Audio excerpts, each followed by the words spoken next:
La parole est à Monsieur Jean-Claude Mathis.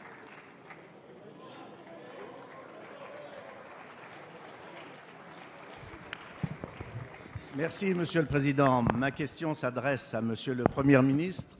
Elle a pour objet les professions réglementées. Depuis plusieurs mois, les professions réglementées sont pointées du doigt par le gouvernement. D'abord, Arnaud Montebourg, qui promettait de rendre 6 milliards d'euros de pouvoir d'achat aux Français et de lutter contre des rentes supposées. Puis M. Emmanuel Macron, qui a présenté son projet de loi. Non seulement nous regrettons que des professionnels puissent être ainsi montrés du doigt et accusés d'être à l'origine de tous les maux dont souffre notre pays, mais nous constatons aussi, malheureusement, que votre réforme pose problème tant sur le fond que sur la forme. Sur la forme d'abord, les professionnels regrettent le manque de concertation avec le gouvernement et le flou qui entoure la préparation du projet de loi. Annonces, contre-annonces, fuites. Sur le fond ensuite, le gouvernement se concentre uniquement sur un prisme économique et concurrentiel pour passer le cap de Bruxelles. Or, les auditions que le groupe UMP a menées nous ont montré que la réforme soulève beaucoup d'autres questions qui restent en suspens.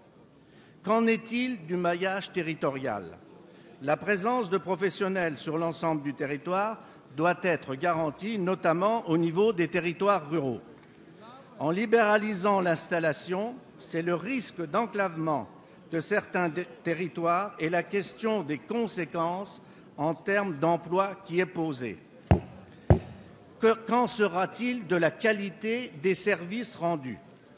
Monsieur le Premier ministre, soyez assuré que ces professionnels ne sont en aucun cas fermés à faire évoluer leur... Ministre de l'économie, de l'industrie et du numérique. Monsieur le Président, Mesdames, Messieurs les députés, Monsieur le député, je vous remercie de l'esprit constructif et du calme avec lequel vous posez votre question, parce que ce sujet mérite en effet que le débat soit dépassionné.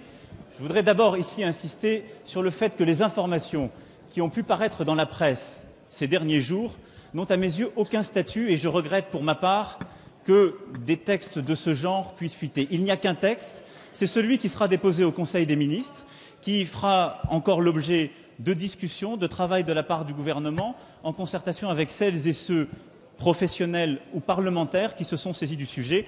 Et je veux à cette occasion remercier Cécile Untermaier qui pilote un travail important aujourd'hui, une mission d'information parlementaire d'une part, et de Richard Ferrand qui a rendu au Premier ministre un rapport important sur les professions réglementées.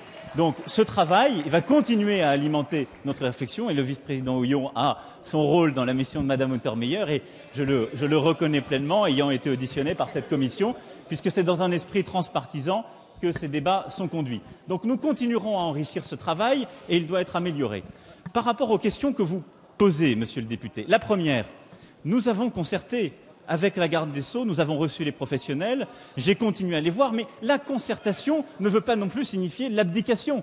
Nous devons faire quelque chose.